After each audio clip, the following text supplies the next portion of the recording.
जय हिंद सभी स्टूडेंट्स को मेरी तरफ से। और इस नए वीडियो में सबका स्वागत है। जैसे कि आप देख सकते हो हम क्या कंप्लीट करने वाले हैं आज इस चैप्टर में, यानी इस वीडियो में हम पढ़ेंगे जातीय मान, स्थानीय मान और निरपेक्ष मान क्या होते हैं, इन पर आधारित प्रश्न क्या होते हैं। सबसे इंपॉर्टेंट चीज, स्थानीय मान पे नए कॉन्सेप्ट वाले क्वेश्चन लाऊंगा। जैसे उदाहरण के तौर पे 0.9653 में 6 का स्थानीय मान क्या है, दशमलव वाले सवालों में स्थानीय मान के सवाल मैं आपको करवाऊंगा।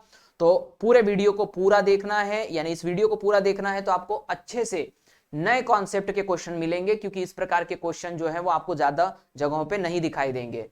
इसी तरीके से मैं एक पूर्ण संख्या 67532 ये संख्या का स्थानीय मान और जातीय मान मैं आपको बताऊंगा। निरपेक्ष मान के ऊपर बहुत कम जगहों पर वीडियो है, आपको इसमें पूरा डिटेल मिलेगा। निरपेक्ष मान मतलब ऐसे वाली संख्याएं जो मोड में आती है। इसका इस प्रकार के प्रश्न जो है, जैसे 2 प्लस मोड -3 प्लस ब्रेकेट ये mod -4 is equals to question mark, ऐसे क्वेश्चन आपको इस वीडियो में मिलने वाले हैं। तो आगे बढ़ते हैं और एक एक करके मैं सारी चीजें डिटेल से समझाता हूं। सबसे पहले हम बात करेंगे दो चीजों के ऊपर, स्थानीय मान और जातीय मान क्या होते हैं, और फिर इस पे आधारित मैं आपको प्रश्न करवाऊंगा। ये दोनों चीजें समझने से पहले आपको एक और चीज समझनी पड़ेगी कि किसी संख्या में किसी अंक का क्या स्थान होता है, कौन कौन से स्थान होते हैं। तो हम सबसे पहले एक उदाहरण से समझते हैं। जैसे मैंने कहा 67352, मैंने एक संख्या लिखी और इस संख्या में मुझे समझना है कि किस अंक का कौन सा स्थान है। उसके बाद में मैं आपको बेसिक परिभाषा समझाऊंगा। तो यहां पर ध्यान देना है आपको, पहला जो अंक है वो है 2 और ये है इकाई का स्थान। इसीलिए इकाई का स्थान जो होता है वो सिंगल लिखा जाता है, सिंगल डिजिट होता है, इसके साथ कुछ भी और ऐड या नहीं लगाया जाता।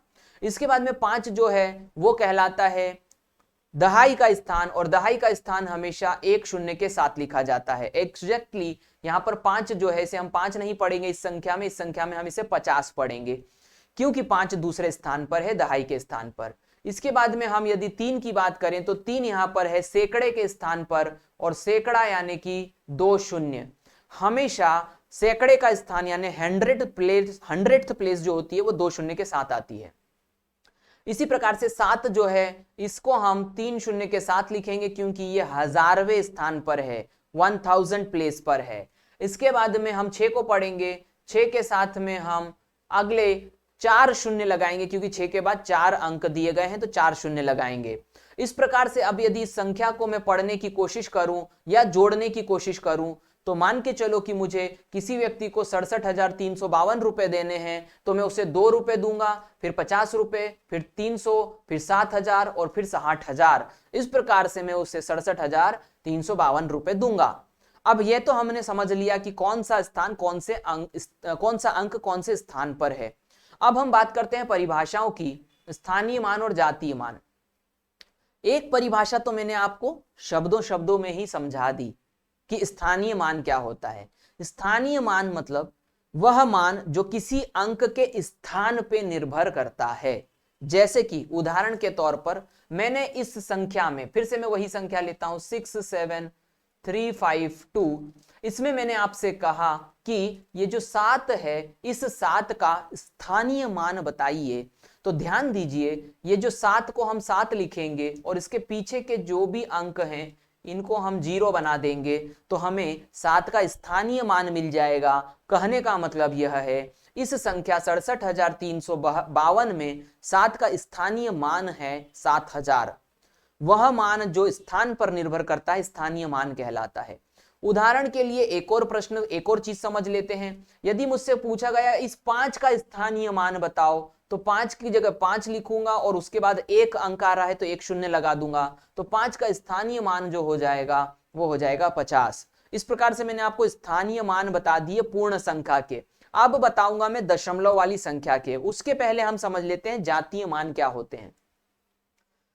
जातीय मान को अंकित मान भी कहते हैं और इंग्लिश में इसको कहते हैं फेस वैल्यू।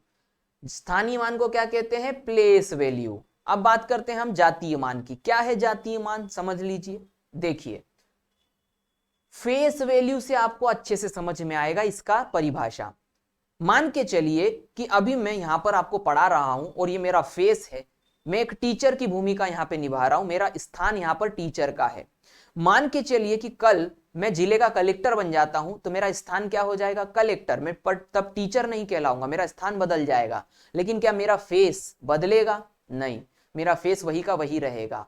कहने का मतलब यह है, फिर से मैं आपको एक उदाहरण से, उसी उदाहरण से समझा रहा हूं। 67352, इस संख्या में जो भी अंक जिस भी स्थान पर हैं, लेकिन उनका फेस तो फेस है, स्थान पर तो नहीं बदलेगा। इसका मतलब यह हुआ कि यदि आपसे पूछा गया कि इस 7 का जातीय मान बताओ, फेस वैल्यू बताओ, तो आप क्या कहोगे?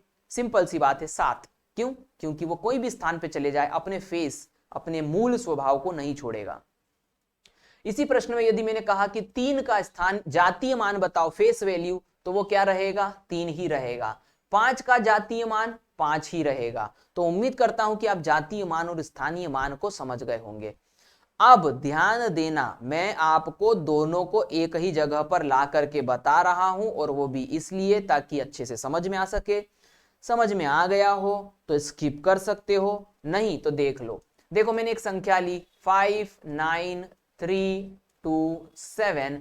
इस संख्या में मुझे पता करना है 9 का कौन सा मान? स्थानीय मान। अब क्योंकि 9 का स्थान निकालना है तो 9 की जगह 9 लिख दिया, और उसके बाद में जितने अंक आ रहे हैं उतनी जगह हमने 0 लिख दिया। तो इसका स्थानीय मान क्या हो गया? 9000। इसी प्रकार से यदि 9 का आपको कौन सा मान पूछा गया? जातीय मान। तो 9 का जातीय मान क्या हो जाएगा? 9 कोई से भी स्थान पे चले जाए, अपना फेस वैल्यू तो नहीं बदलेगा, तो 9 का जातीय मान हो जाएगा 9। उम्मीद करता हूं कि अच्छे से समझ में आ गया होगा।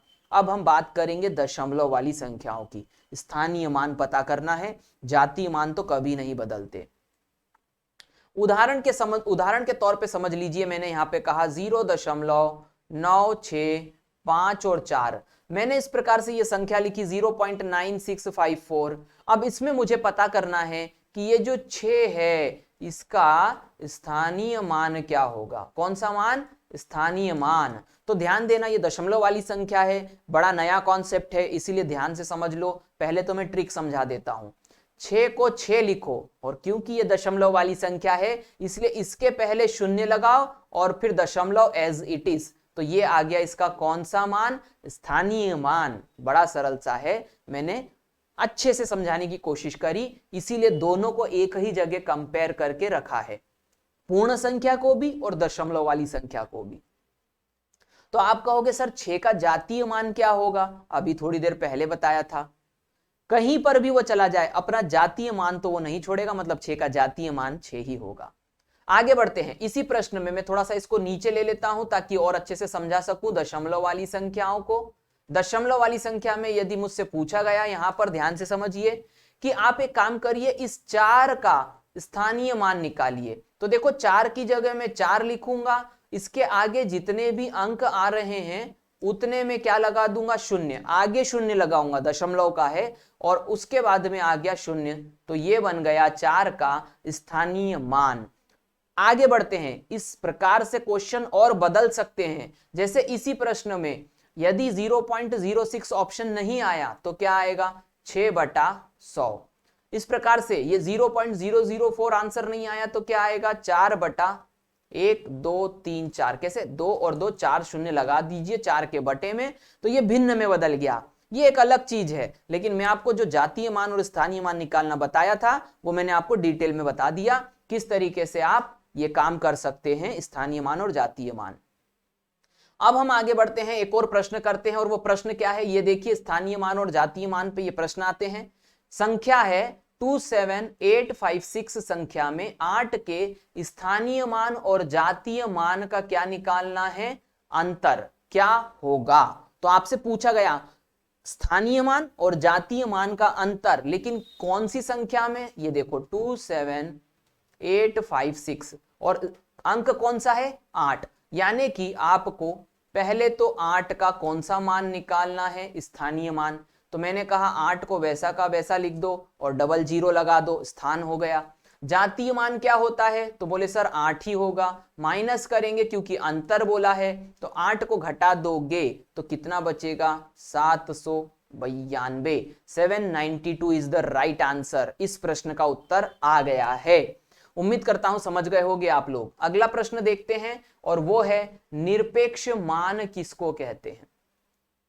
स्थानीय मान हो गए, जातीय मान हो गए, अब हम बात करेंगे निरपेक्ष मान की। तो निरपेक्ष मान क्या है इसको हम एब्सोल्यूट वैल्यू भी कहते हैं। ध्यान दीजिएगा, पहले मैं बता देता हूं फिर मैं आपको ये क्वेश्चन करना बता दूंगा कि निरपेक्ष मान का मतलब क्या होता है। जब भी कोई संख्या इस तरीके से दो लाइनों के बीच में लिखी जाती है तो इस संख्या को हम मूल रूप से इसके अंदर वाली संख्या का रूप ही मानेंगे। यदि ये दो लाइनों के बीच में लिखी गई तो भी 5 होगी, और यदि दो लाइनों के बीच में ये -5 लिखी गई तो भी ये बाहर आके 5 ही होगी। इसको कहते हैं एब्सोल्यूट वैल्यू। फिर से समझ लीजिए, यदि कोई संख्या यहां पर -9 लिखी गई है तो ये 9 ही मानी जाएगी, क्योंकि इसका निरपेक्ष मतलब जो किसी भी पक्ष में ना हो, ना प्लस का हो ना माइनस का हो, उसके आगे कोई चिन्ह नहीं होना चाहिए, मूल स्वरूप में संख्या होनी चाहिए। तो आप कहोगे सर हमेशा किसी संख्या के आगे प्लस तो लगा ही रहता है। बात प्लस माइनस की नहीं है, बात उस संख्या के मूल स्वभाव की है, मूल मान की है। प्लस और माइनस कहां आएगा, प्रश्न में पता चल जाएगा। देख लो, प्रश्न देख लो। अब मैं ये पहले मिटा दूं थोड़ा सा ये जगह, ताकि आपको समझा सकूं कि प्रश्न कैसे सॉल्व होगा निरपेक्ष मान का। देखो, निरपेक्ष मान के सवाल बड़े सरल होते हैं। कैसे, ये 2 रखा, एब्सोल्यूट मान कितना है 3 का, तो ये -3 की जगह क्या रखोगे 3। ये देखो दो लाइनों के बीच में यहां क्या लिखा है 4। अब चिन्ह कौन से इस्तेमाल करोगे, तो ये देखो यहां पर ये जो प्लस चिन्ह दिख रहा है ना, ये आप यहां लगा दोगे, ये वाला प्लस चिन्ह जो है ना यहां लगा दोगे, तो क्या हुआ मान 4 और 3 7, 7 और 2 9। तो ये इसका क्या आ गया, आंसर आ गया। उम्मीद करता हूं समझ गए होंगे। मैंने आपको बेहतर तरीके से समझाया कि मोड में हमेशा मान उसका संख्यात्मक मान लेना है। एक और क्वेश्चन कर लेते हैं और थोड़ा सा जल्दी करेंगे। देखो ये क्या लिखा है, मोड के अंदर -2, तो हम कहेंगे 2। इसके बाद में ये क्या लिखा है -3, हम कहेंगे 3। -4 हम कहेंगे 4। इसके बीच में ये चिन्ह कौन सा लगा है, प्लस, हम लगाएंगे प्लस। ये कौन सा चिन्ह लगा है, माइनस, हम लगाएंगे माइनस। अब जोड़ दीजिए, 3 और 2 5, 5 में से 4 गया 1, तो इसका आंसर कितना आ गया 1। उम्मीद करता हूं कि ये निरपेक्ष मान वाले सवाल भी जो है आप समझ गए होंगे और बेहतर तरीके से समझे होंगे। यदि ये वीडियो अच्छे लग रहे हैं तो लाइक और कमेंट जरूर करा करिए, हो सके तो शेयर भी कर दीजिए। इससे मेरा हौसला बढ़ता है, मोटिवेशन बढ़ता है और मजा आता है काम करने में। इस वीडियो को देखने के लिए थैंक यू। इसी प्रकार के वीडियोस आते रहेंगे। मिलते हैं नेक्स्ट वीडियो में। जय हिंद, थैंक यू।